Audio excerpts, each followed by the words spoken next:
Hello there, one and all, and thank you very much for tuning into episode 480 of Love at First Scent with me, Persolaise, as always, live on YouTube. We have several comments already. Who knew that there would be this many people not watching the football? This is the antidote to the football, or if you're watching the recording, the add-on to the football. Anyway, apparently there is a football match going on that started right now. But as I say, we do have some comments. First one goes to Alex, who says, hello to everyone from broiling hot Graz in Austria. You're very welcome. Perfect weather for Cologne, but wearing Portrait of a Lady today. And I'm very happy to catch the live stream. I'm very happy that you're here. So are lots of other people. Eric says hello from Boiling, Texas. Oriana says the weather in Portugal is meh. I love the fact that these preliminary chats have now just turned into a global weather report. I am enjoying that. Ethan is in Montreal.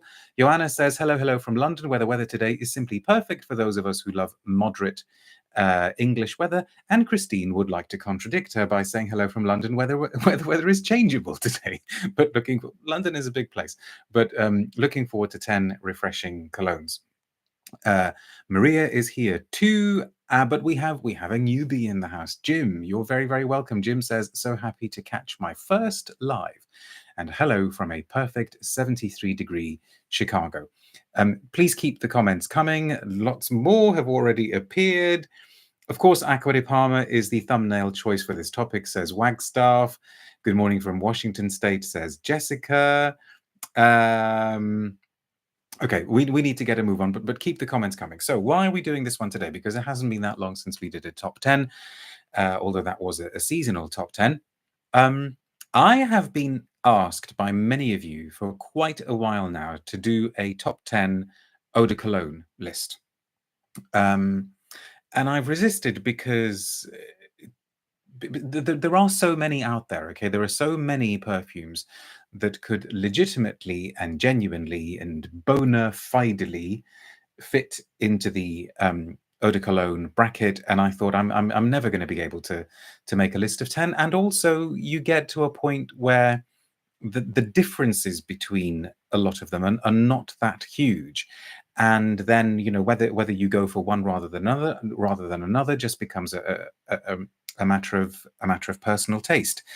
And the cologne genre itself, if we can call it that, has expanded and changed and developed, and there are lots of scents that either claim to be a cologne or could legitimately claim to be a cologne. And basically, this is a long-winded way of saying I thought it would be too difficult a task, and also perhaps not particularly a helpful task. It might end up being a bit of a meaningless list. But I thought that then, because the requests kept coming, I thought that maybe there is space to do a video where we become really, really quite purist and quite strict and say, okay, at least for the purposes of this video, we will only include scents that we can legitimately say are a classic Eau De Cologne. I'm bearing in mind, I know I'm opening myself up to a little bit of controversy and discussion before I get to the end of the top 10, but that's fine. Keep the disagreements coming, keep the debate coming, keep the discussion coming. Gavin says, ready to watch you split the cologne atom. Yes, that is precisely what we're doing. Now, so as I say, if we're being purist about it, if we're being pedantic about it, if we're being very, very strict about it, an Eau De Cologne, first of all, should be something that isn't terribly concentrated in terms of its dilution in the alcohol, but never mind, we can kind of put that one to one side. Let's just talk about its olfactory profile. Yes, it's supposed to contain a bracing, refreshing, uplifting, dare I say it, zingy burst of citrus notes, of very, very naturalistic smelling citrus notes. But I think a lot of people stop there and they think that cologne is all about citrus. Because to my mind, the thing that makes an Eau De Cologne is the interplay between the citrus and aromatic notes and herbs, with quite often something like orange blossom or maybe narrowly acting as a sort of bridge between them. A finely tuned cologne is the most divine scent on the planet, says Helter Skelter Jones. And I wouldn't disagree. I mean, there is something really, really beautiful about a perfectly balanced cologne. So, and with that definition that I've just put out there, there may be plenty of perfume historians who may come back at me and say, well, that's not really a classic cologne. That's what we're going with, okay, folks? So, the levels of citrusishness that are coming your way are going to vary. But I have tried to come up with 10 that in some way, shape, or form maintain this idea of the interplay between the citrus and something more aromatic, something herbal, perhaps even something that starts tending towards woodier notes. Because it's that contrast between the two that I think is what makes a cologne both refreshing and suave. I think there's got to be something quite sophisticated about a cologne. It shouldn't be just about a spritz of fruity freshness. Feel free to disagree. It should be light and fresh, says Alex Desmond. Absolutely. Wagstaff says absolutely narrowly as mediator. Alex says it was created for the purpose of cleaning yourself with it on a soaked cloth. Interesting. I did not know this. Gavin says, I hate Cologne and Indelebile, the Frederic Malle. I think you need to be anosmic to some of the musks to appreciate it. What else are people saying? Milard says, just smelt Cologne by Frederic Malle done by Monsieur Elena. Fantastic. So that's the Cologne Bigarade. Yeah, see, that's pretty citrusy to me. You will not see Cologne Bigarade on the list today. So don't shoot the messenger, okay? Cologne Bigarade is genius, but it's not on today's list because I thought that really is all about the citruses. Now, that's not to say, the preamble is going to finish soon, I promise you. That's not to say that all of these perfumes that I'm going to present to you on the list today are old-fashioned. Some of them are actually quite modernistic and a little bit futuristic, but even the sort of two futuristic-y type ones that I've got, I think still maintain that structure, maintain that idea, maintain the idea of the light contrasting with a hint of something earthier, with a hint of something darker, a hint of something maybe greener. And I also thought that perhaps, several weeks down the line, maybe a few months down, who knows, maybe even next year, we could do a top 10 nouveau cologne, top 10 modern cologne, top 10 colognes that take this idea of something being refreshing but present it in an entirely different way. So maybe ones that do stick entirely to citruses, or maybe ones that convey freshness entirely through herbs, etc. So those are our parameters. We will kind of move in between them fairly freely, but we will mostly try to stick with them. I think there are a few that take us to the edge of the parameters. But I think we need to get a move on. And also I need to say, there are lots more that I could have included in this. I tried to also do just one per brand, just for the sake of fairness. There are some brands that have several really, really interesting colognes. So that's my way of saying, please, please, please share your own suggestions as well, because there may be some that I've forgotten. There may be some that I have yet to discover. Let's just have an all-out cologne fest. Okay, and the other thing as well is people complain about colognes not lasting very long. They're not meant to last terribly long. We do have quite a few nowadays that, because they use musks, which is fine. I think the use of musks in colognes is actually really, really interesting and gives a kind of velvety cocooning like feel to them, and we'll get to that with some of them. But they're meant to be quite diluted, maybe no more than 4% dilution in the alcohol, and they are just meant to give you an instant lift, an instant spritz, and they're not actually meant to stick around for a terribly long time. And I think that a lot of them, if they did, they would start becoming quite shrill and annoying. They'd become that single mosquito in the middle of the night where you would just kind of think, okay, you've made your point, just go away now. So please don't expect the colognes, if it's like a sort of really proper classic eau de cologne, don't expect it to last for a very long time. And the other thing that I should say as well, you know how I occasionally like to have a kind of running theme through these lists. And as I was smelling these, I kept thinking of some of the beaches, literally the beaches, the coastal areas around the world that I have visited.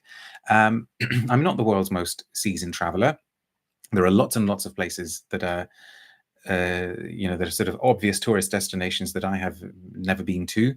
But based on my own limited experience, I have tried to match each of these scents to a particular beach, sometimes for a kind of spurious reason, but more often than not for a reason that hopefully I will be able to articulate. So there's your 10-minute preamble. I think we need to start. So the one that's in the thumbnail, the one that had to be here, one of the most classic of all colognes. This is from Acqua di Parma. Of course, it is their classic Colonia. Now, before anybody asks, this is a limited edition bottle. I think this came out last year. I don't know whether they were doing a sort of series of special things in Harrods. I think I may not have just been in Harrods. I thought it was rather smart. Now, this is originally it did come out in 1916. I'm not sure who made it. Now, I think we can safely assume that this version that I'm about to spray, and it feels such a shame doing this on paper, but I don't have enough skin to do all 10 on skin. This version that I'm about to spray, I think we can be pretty certain is not the same as the version that was out there in 1916. But even so, Gavin says that cactus looks rude, or is it a gondola? I have no idea. Where's the cactus? What have you seen? I mean, I can see a gondola. I can't see a cactus. Gavin, go split the atom somewhere. Okay. I'm going to be repeating myself so much here. Let's maybe talk about. Well, let me try to describe a little bit of the smell. I suppose Acqua di Parma's distinctive feature is that it does present the citruses, but it goes straight to that kind of orange blossomy, but also very, very soapy feel. I'm not sure if they still do this product, Acqua di Parma, but certainly a few years ago, they did Colonia in the form of a powdered soap, a kind of granulated soap, and it was sold in a shaker. And you'd sort of take the lid off and shake some onto your hand in the shower or whatever, and it would foam up.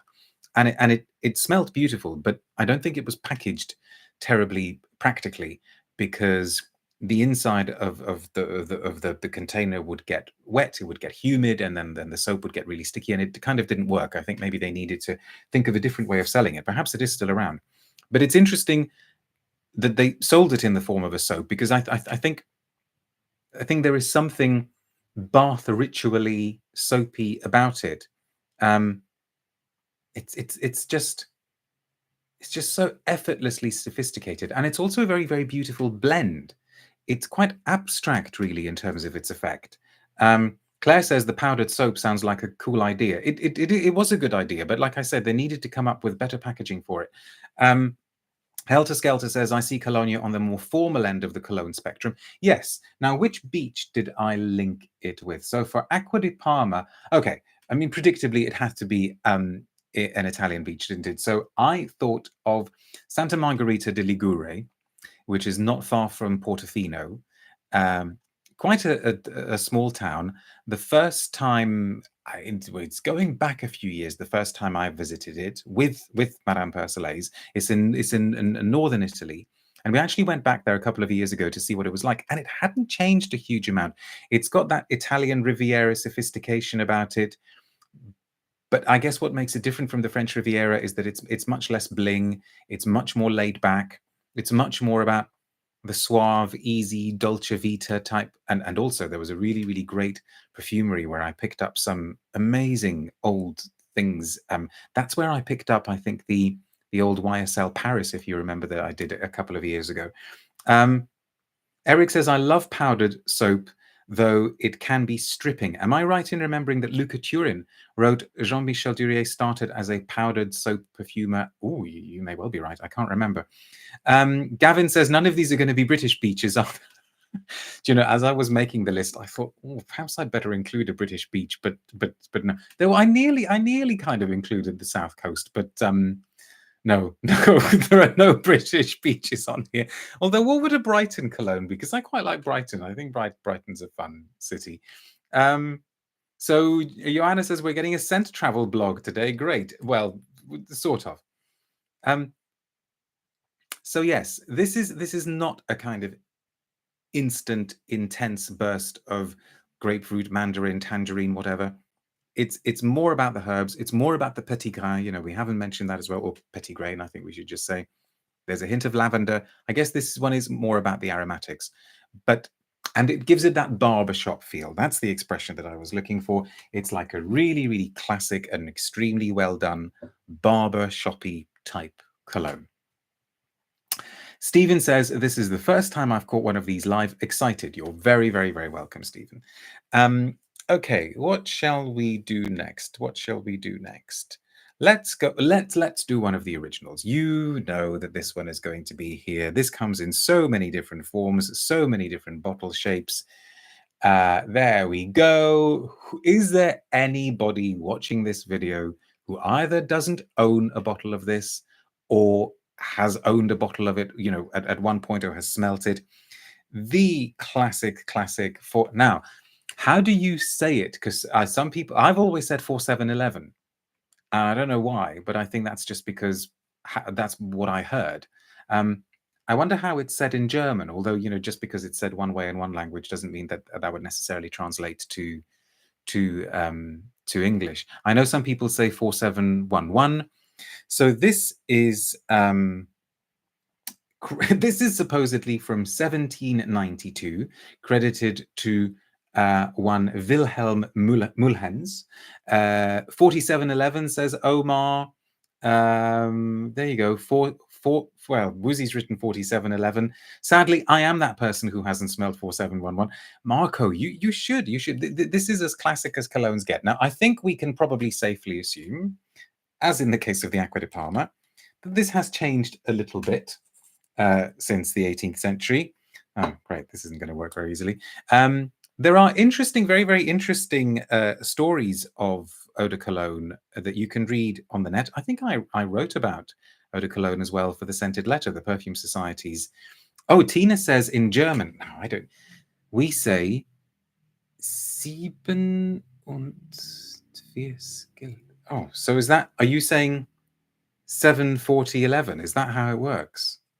Okay, even more complicated. Okay.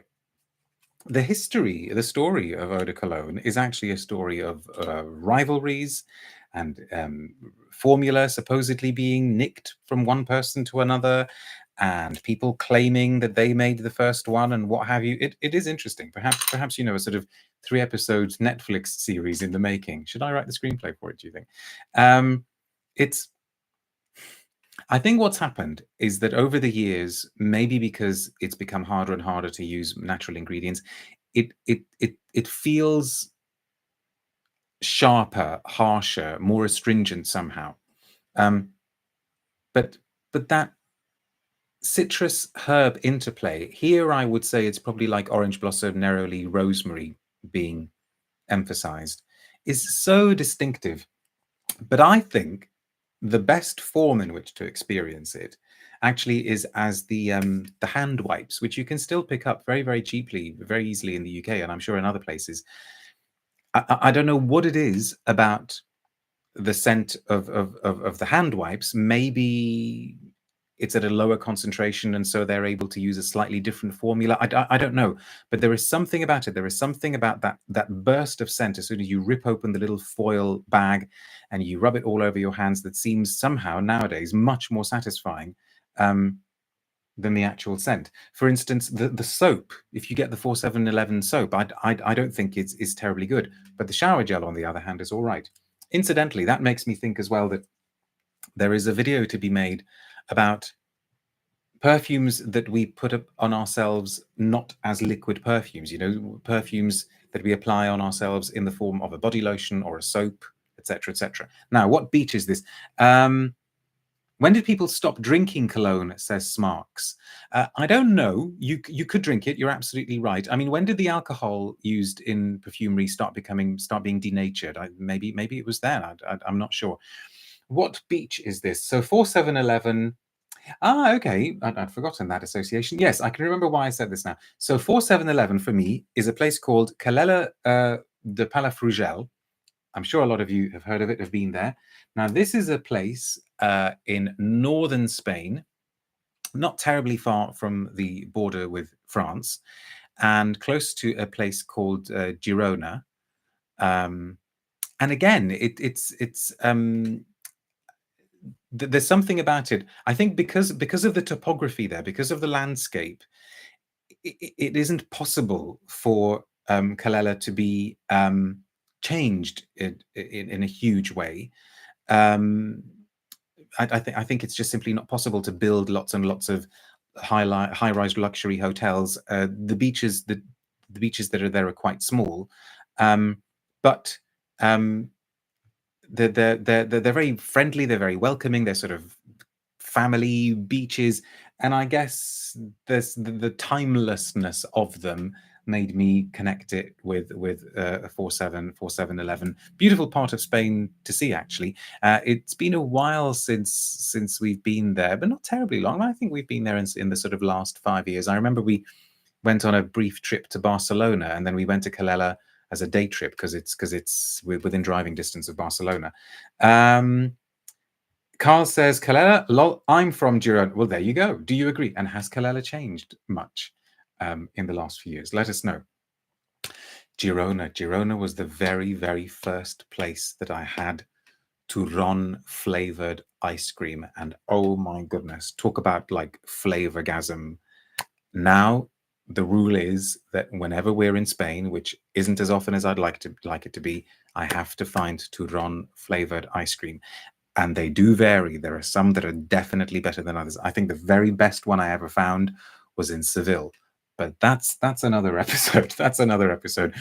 Okay, so we're only 2 in, and we're 20 minutes to go.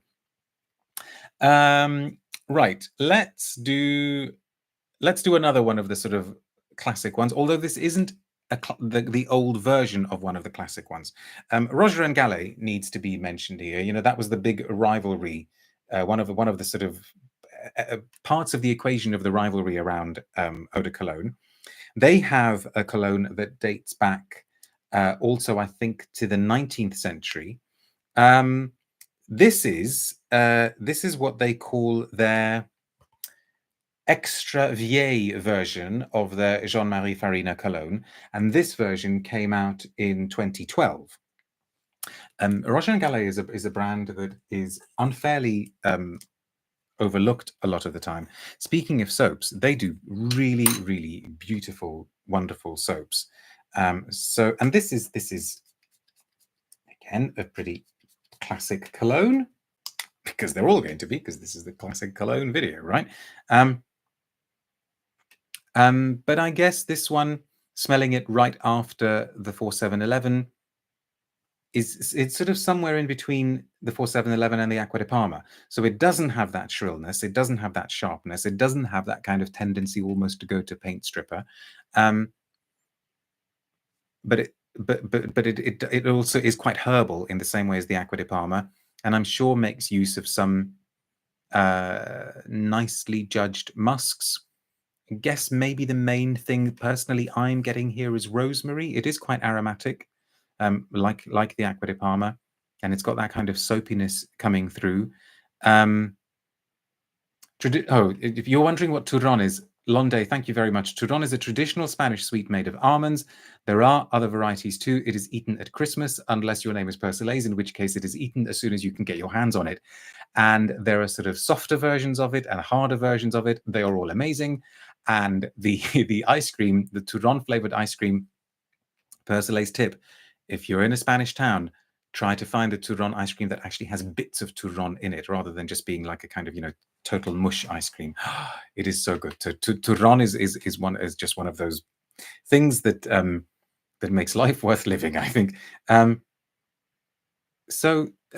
Old Roger and Gallets are drool worthy, says Ashfaq. Interesting. Turron de Yema is the best for me too, says Paula. Ooh, what's de Yema? Is that a brand or is that an ingredient? I love how we just sort of go off on these different topics. And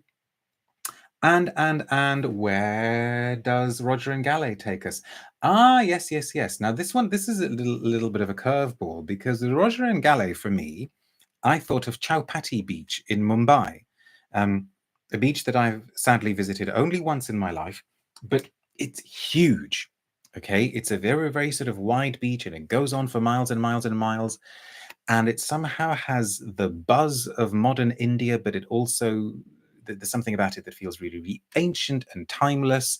And so I thought, ancient and modern, this is a kind of modern version of an ancient scent, and it's really, really bracing, and it's full of people, and there's all, and it's also interesting seeing the different ways in which cultures around the world use their beach spaces. Because when I visited Chowpatty, um, it was the height of the monsoon season, but all people were doing on this beach was just walking. They were sort of going on their evening promenade, and I thought, wow, if this beach in this weather were in Europe, it would just be covered by semi-clad bodies. A little bit like some of the beaches in Dubai in the Middle East in the sort of old days. Although there are plenty of people sunbathing in Dubai nowadays as well. Oh, what's our Schwark saying now? Imagine a Touron and Faluda combination, Mr. P, as an ice cream, of course. Oh, don't. So there we go. So there's our two super, super classic ones out of the way. Let's do this one from, again, a brand that I'm not aware of a lot of their more recent output, but I am aware that there is some recent output. I need to kind of keep tabs on it. And I think I saw somebody mentioned it just now. It's Sir C.R. Sniffington who says, would you take any of the Marie-Jeanne colognes over some of these classics? I know you said Brume d'été reminded you of vintage 4711. Well, funny you should mention that, because here is Marie-Jeanne with one of their first, I think, proper Cologne colognes, and this is Marcel. They also have a Marcel with an, E-double-L-E at the end. That one is really, really super citrusy. I haven't been able to work out who's made this one or when it was made, but I'm guessing if it was made at the same time as the feminine Marcel, then it's 2018. This is just so, so beautiful. Again, a proper classic cologne in the sense that it's got citruses, but it's also got very, very clear, strong aromatic notes. A brand that you really ought to give some attention to if you can get some samples. I know that in the UK, I think they're stocked by Bloom in Covent Garden, and Bloom do an excellent sample posting service. Woozy says, nice, this is a pretty good one from what I remember. Yes. This one, I think what I like about this one is that it really, really doesn't try very hard. I think it's just got confidence in the quality of the materials. That soapiness comes through. This seems to be the kind of theme with a lot of colognes that were made in recent times, and maybe that's what you need to kind of bolster the citrus notes. What am I getting now? I'm thinking sage. I mean, you could probably mention any herb, and you'd be right about it being in there. Joe M68 says, I have their Adele lovely green fragrance. See, I should try it, because their work has been really, really good from what I've sampled so far. Eric says, I worked at an estate sale where we had a full box of carnation soaps. They still smell so incredible. I wish I could have tried the other products. Ah, interesting. Soaps used to smell good as well, didn't they? Is it a nod to Proust, says Tina. I don't know. I don't know whether it's a nod to Proust or whether it's just a nod to somebody that the brand knows. I don't know why there's a masculine Marcel and a Marcel. I'm not sure. Gavin says, if I had a cologne called Marcel, I would be doing my Marion Cotillard in La Vie en Rose impression every time I... Yes, I'm sure you would, Gavin. But please, can you do a video of it so that we can all enjoy the pleasure? Now, where is Marcel going to take us? Marcel takes us to... Marcel, okay, yeah. See, I'm glad I agree with these choices now that I'm looking at that. Marcel, of all places, I think, because there's something very generous about it. There's something very, very, very quietly welcoming and yet authoritative and wise about it. I thought of the coastline and the beaches in Muscat, actually, in Oman. Again, only had a chance to visit once. It was just the most magical trip, and I can't wait to be able to go back. But there is one bit of Muscat, I forget what it's called, but I suppose it must be like, sort of like old Muscat, original Muscat, where you really only need to kind of take 2 steps from the old souk, and you're on the sort of beach effectively, you're on the coastline, and you're very, very, very close to a superb restaurant called the House of Frankincense, the Beit al Luban, I think, where they serve you frankincense water. Oh, it was just so good. And I think that generosity that is very, very clear in the Marie Jeanne is what made me think of Muscat. And also there's something of twilight about it. And I think in that part of the world, in Dubai as well, twilight is quite magical, because it's quite brief. It must be something to do with the position of those parts of of those countries, of those places on the planet, that evenings tend to be quite brief. Like in the UK, you have a kind of protracted evening, whereas in Dubai, it can go from sunlight to darkness in what feels like the sort of blink of an eye. And obviously Muscat was the same. And then I think that's what makes twilight quite special, because it is quite fleeting. What a romantic description, says Rachel. Why, thank you. I try. But yeah, it's those sorts of things. It's really lovely. It's really, really lovely. Do check it out. And let's just very, very quickly move on to the next one, so that we've done 5, because we will not allow this video to go longer than an hour. Let's do one of the sort of the ones that I said is a sort of futuristic-y one. This is from 2001. Now, I did check to see whether it's still available, and apparently it is, but it's got a slightly different name. So this is still in its original bottle. This is the original. Oh, check out the match on that. Look, people. Ooh. By the way, I hope you appreciate the Cologne shirt choice. This is the original Mugler Cologne, composed by Alberto Morillas, from 2001. It is still sold, except now it's called Cologne Come Together. If you remember, a little while ago, they did a few different colognes. They changed the bottle, and wasn't there one called like Fly Away or something like that? And the others were just nowhere near as interesting as the original. Now, why is this on here, you say? Because this, in many ways, is not a kind of classic cologne, but I think in terms of its structure, it is. I've never smelt this one, says Dave NYC. Lots of clove. No, ooh, clove. I wouldn't have said clove, actually.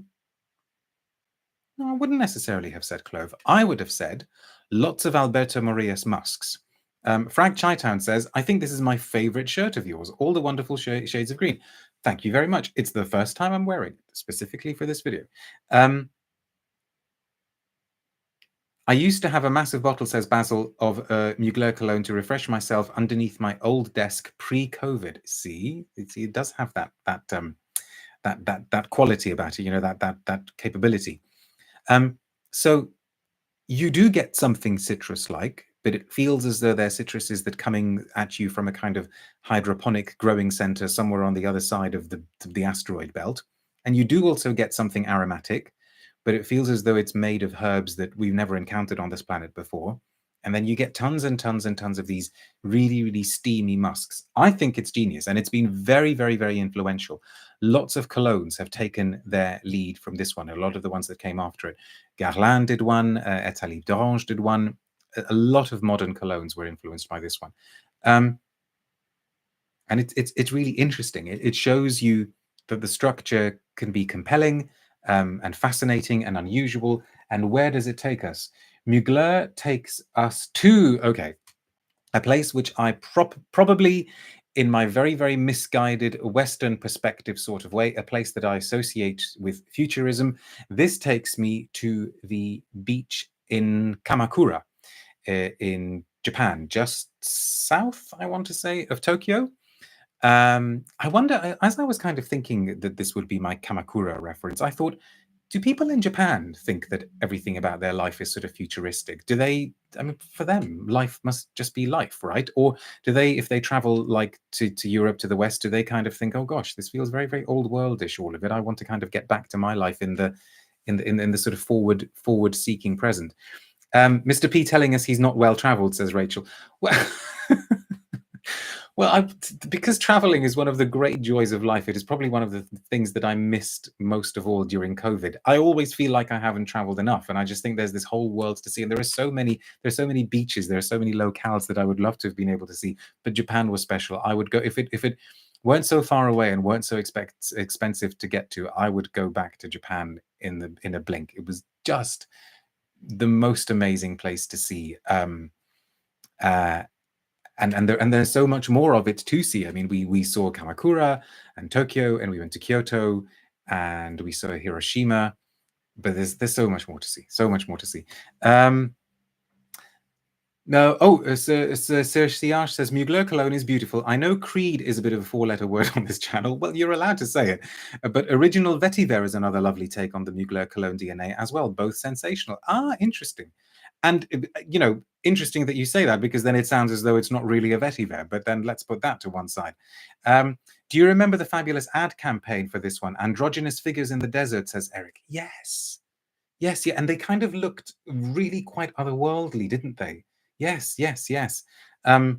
Okay, so what we are doing, folks, is we are running through my top 10 classic eau de cologne. And if you would like to find out what I mean by the definition of a classic eau de cologne, then you're just going to have to wait for this live to be finished so you can go back and watch it at the beginning. If you are enjoying this video, please, please, please do give it a thumbs up, because that genuinely helps get it out there on YouTube. If you would like to subscribe to my channel, I would be very grateful if you would like to do so. If you would do so, and if you click on the little bell, you will get notifications of new videos. And also, if you would like to find out how you can support my work, you should be able to see a link to my Ko-fi page in the video description below. Rachel says, my favorite place in Japan is Kyoto, the best food. Oh, Kyoto was just extraordinary. And the incense shops in Kyoto, Rachel, please tell me you went to the incense shops. I mean, they were just like going into a completely different time. I will never, ever forget Kyoto market, as in the food market. I was sort of walking past these stalls, kind of just going, yep, pretty much 90% of the produce on display here, I have no clue what it is. I mean, just genuinely, I would be looking at things thinking, these are probably staple, everyday ingredients for the people coming to this market. I have no clue what the vast majority of this stuff is. And of course, I was wanting to find out. And yeah, just the most extraordinary place. Carl Charles says, Tactics, lovely Japanese eau de cologne. Ah, interesting, interesting. What was your favorite place in Japan, says Mitra Kai. Oh, so hard to say. I mean, I am a city boy, and you don't get much more city than Tokyo. Tokyo was just the most unbelievable head rush. It was, I could probably spend years in Tokyo and still be constantly, endlessly fascinated by. For Madame Persolaise, it was too much. She preferred Kyoto. Kyoto was much more laid back. Kyoto is a bit smaller. But no, Tokyo was something else. I mean, am I right in saying that I think the population of Tokyo is greater than the population of the whole of Canada? And Tokyo was just unique, really, really special.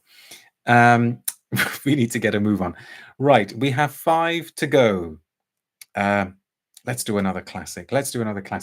This is from 1979. Composed by Françoise Caron. You know what's coming. She is the sister of Olivier Cresp. Can you get more French than Hermes Eau d'Orange Verte? And this is the south of France. And if you want me to be a bit more specific, I'm going to say this is Cannes. This is Cannes Beach. Let's just label the blotter. Now, Hermes have made the cologne entirely their own. They are brilliant at doing colognes, and they have been brilliant at actually taking the cologne in all sorts of different directions. Jean-Claude Eleanor did lots of wonderful ones. The Eau de Mandarine Ambrée, the Narcisse Bleu. Christine Nagel did the what was it? The Purple Basil. I wasn't so keen on her Citron Noir, as you know, but you know, it doesn't matter. I think the Gentian one has been reissued. You know, if you want a cologne and you don't know what to choose, your first port of call really ought to be the Hermes counter. And then they will also try to ply you with their soaps and their body lotions and their shower gels, which tend to be really superb. And actually, I think they've just reissued a lot of those in glass containers, glass bottles, trying to be a little bit more sustainable, I guess. But the classic Eau d'Orange Verte from the late 70s takes some beating, and it really is the smell of France. I think the south of France, I think it's an extremely popular scent in that part of the world, always sells very well. And it's just this classic cologne. But here, I suppose we've got the first one that shifts the balance a little bit in favor of the citruses, because you do get that orange feel. And it's interesting that they're calling it a green orange, because yeah, it is quite sharp. It is quite tart. Maybe the idea of it being a bit unripe or underripe. It's not an overly sweet smell. And then straight away, the aromatics and the herbs, not an excessive reliance on musks here. And this one actually is an Eau de Cologne concentration. They've, I think, got isn't there a concentré d'orange verte, which I don't know whether it's an EDT, but if you want, kind of quick fire spritz, that instant pick me up, this is it.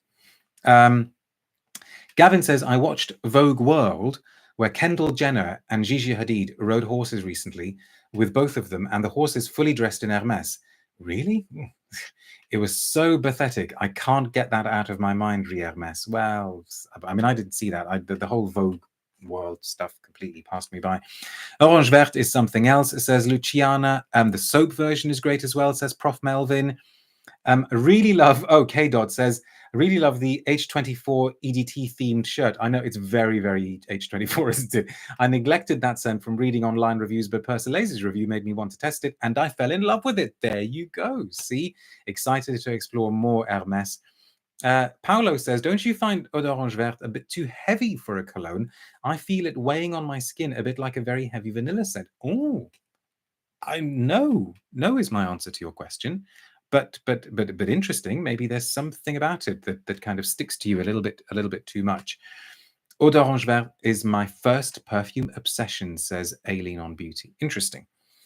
And let us now do another of the sort of future-leaning ones. How many go? 1, 2, 3, 4, 5, 6. Okay. So this one is probably going to be the most controversial one on the list, but I'm allowed a slightly weird choice, aren't I? Because we don't want the lists to be completely predictable. So if you've been watching from the very beginning, you'll remember that I said we haven't got Frederic Malle's Cologne Bigarade on here, but we have got a Frederic Malle. We have got the Cologne Indelebile. Gavin, I'm really, really sorry. I'm not ignoring what you said. Just kind of shut your eyes for this bit of the video. This is the Cologne Indelebile, composed by Dominique Ropion. It's from 2015. Now, why? For a start, I do think it's a genius scent. Let me just label this.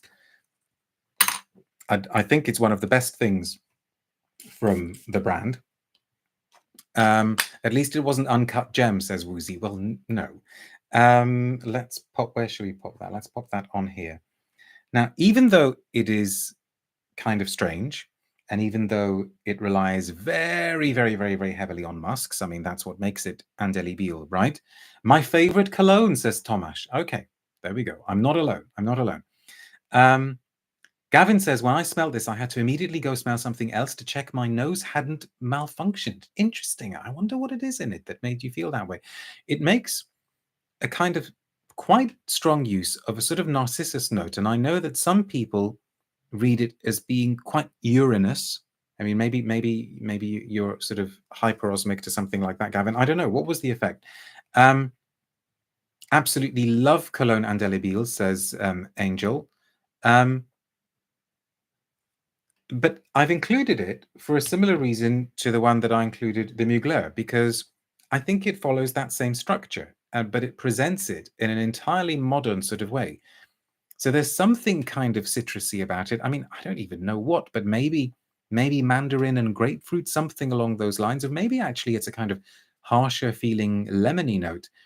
The aromatics are also really, really quite strange, like a kind of silver-edged parsley or a mercury dipped rosemary. It's got, and I remember when I originally reviewed it back in 2015, I went for quite sort of sci-fi futuristic imagery, and lots and lots and lots of musks, a big dose of musks in the base.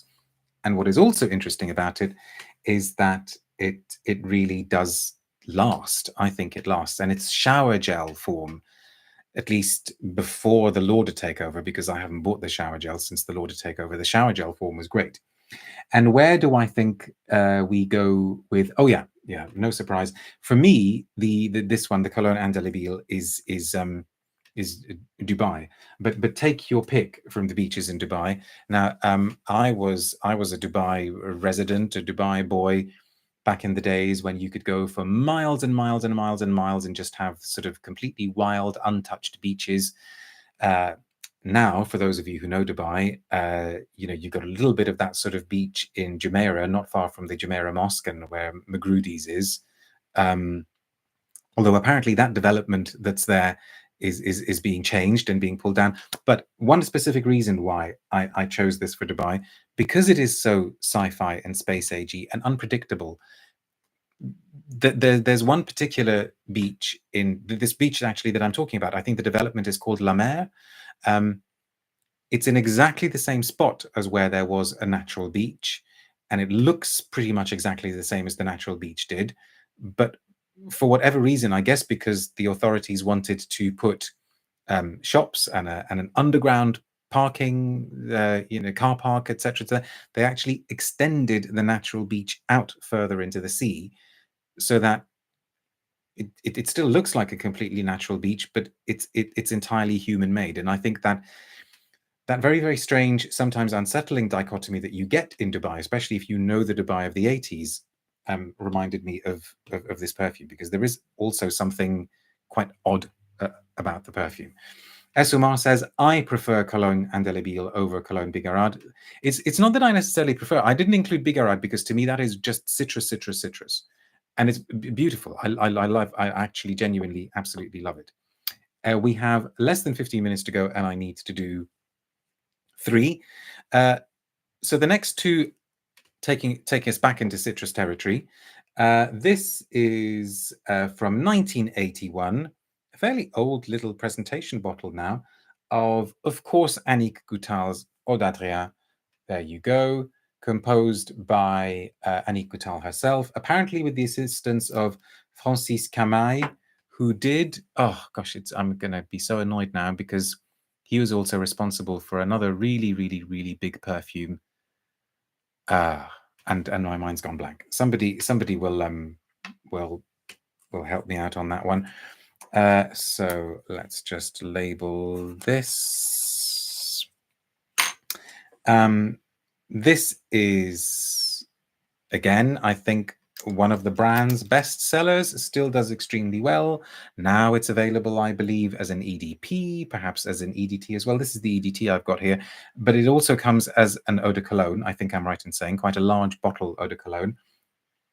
Yeah, this is Alliage. Thank you, Gavin. Thank you very much. Yes. So he knew. I'm guessing Francis is it is a man, isn't it? Because it'd be Francois if it's a woman, or Françoise if it's a woman. Anyway, whoever it was. This is lemons and brightness and happiness. It's that kind of really, really sharp, bright, zingy, optimistic sort of cologne. And where do we go with this one? Where's my list? Oh yeah, for this I thought of Sicily, and specifically the beach in Mondello, which is the beach that sort of serves Palermo, because Palermo, the capital of Sicily, even though it has some beaches, they're not considered to be very nice. And it seems that Italian holidaymakers, when they want to go to the Palermo beach, they actually go a little bit north of the island to Mondello.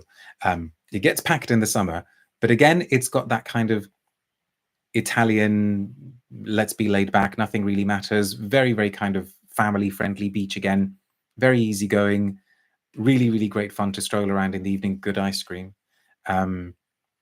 really, really seriously good arancini from the beach stalls. I mean, like some of the best arancini I've ever had in my life. And I think that real joie de vivre is that you get at the beach in Mondello is captured in the Annie Goutal. Okay, kind of citrusy, but really cleverly sort of going into herbal citrusy. We've got this creation from 1974, created by none other than Monsieur Jean-Paul Guerlain. This is the Eau De Guerlain. Now, the Guerlain choice might be controversial as well, because they too have some very, very good colognes. I've seen Eau De Cologne Impérial mentioned here. I wondered a little bit about Mouchoir de Monsieur. I'm very, very fond of Mouchoir, but Mouchoir for me is, it's kind of more like a sort of fougere, extra lavender, jicky type thing. Cologne du Parfumeur, Woozy says that's Thierry Vasser's one. Very, very interesting as well, I think. Very definitely in the Mugler camp. This is the one for me. I love the brightness of it. I love the happiness of it. Where can we pop this? And let's just straight away mention the location. Oh, yes, of course. This has to be Deauville or Deauville.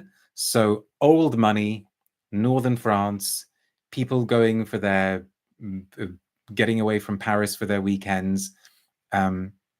Yeah. Now, what did I mean when I said citrus going into herbs? Because to me, this is like a really, really great icing sugar dipped verbena. So it is very, very lemony at the top, but it straight away goes into this beautifully done verbena note. I think it's great. Now, paradoxically, perversely, it makes me think a lot of Japan, because I wore it to death when we were in Japan. It was a very, very hot summer, and I kind of packed a few perfumes, not many, but I wanted them to be the perfumes that I would remember when I smelt them again. And actually, one of my most vivid memories of going to the main museum in Tokyo wearing this. But conceptually, for the purposes of this list, I think we will say Deauville, with people going into what's that fiendishly expensive cafe, which is very good, by the way, the patisserie. I forget what it's called. You know, wandering around the antiques market, seeing what's in the window, the display at Hermes, and then going past those endless beach huts that you see on the beach there. I love Eau De Guerlain, and I hope they don't stop making it. And so finally, should we take some guesses? What's going to be in position number 10? What are you folks saying, by the way? Paolo says Eau D'Hadrien is supposed to be the fragrance of choice of Leonardo DiCaprio. Apparently works well with the 20-year-old girls. Oh, please, let's not go there. But yeah, I'm sure it suits him. Ellie says, I feel like I've never really seen people talk about the Nicolais and the round bottles, like Solone, Cedrin, and Nicolai seems a bit less talked about already. You're right, and it's unfair that we don't talk about Nicolai, but for me, it's just a question of getting to smell them. They have a tiny little shop, you know, it's kind of blink and you'll miss it shop in London, in South Kensington. But I don't find myself there very, very often. They don't have samples. And so yes, if I can't smell the stuff, then I can't include it in the lists. But what was the cologne type scent that Patricia de Nicolai actually did a couple of years ago? Was it an Eau de Verveine or something like that? I remember thinking that was really, really good. I mean, Patricia de Nicolai rarely takes a misstep. Most of her work is excellent. At worst, I think it's interesting. Riviera Verbena says, Dev, thank you very much. Yeah, that was really good, wasn't it? That was very good. But I've probably still just got like a tiny vial somewhere, and I don't even know if it's still in production. Santa Maria Novella is also very good, says Alex. Yes, absolutely right. Still the oldest perfume brand in existence. But I don't... Oh, people guessing Santa Maria Novella. No. Is it a Dior, says Paula? No. Rachel says Les Indemodables Escale on Haiti. I haven't tried those ones from Les Indemodables, and I really, really ought to.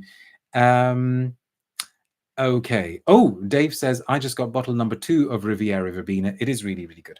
Okay, so this is maybe a little, well, I was going to say a predictable choice, but clearly not that predictable because nobody's guessed it.